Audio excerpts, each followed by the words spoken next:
তো কি বাড়ির সব ভালো? ভালো তো থাকতেই হবে, কারণ তোমরা আমার ফ্যামিলি মেম্বার। আজকে আমরা এখানে রোদের মানে ছাওয়া পাওয়ার জন্য এই গাছটার নিচে বসে আছি। এই দেখো এদিক থেকে আমাদের ফ্রি ফায়ারের বান্দা ও এই যে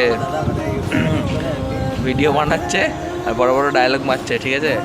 তো আমরা এখন এখানে বসে বসে হাওয়া খাচ্ছি। তোমাদের ওখানে কত ডিগ্রি সেলসিয়াস তোমরা একটু কমেন্ট করো, ঠিক আছে? আর কে কোথা থেকে ভিডিওটা দেখছো অবশ্যই কমেন্ট করে জানাও, আমরা তোমাদের সঙ্গে মিট আপ করার চেষ্টা করব। ওকে।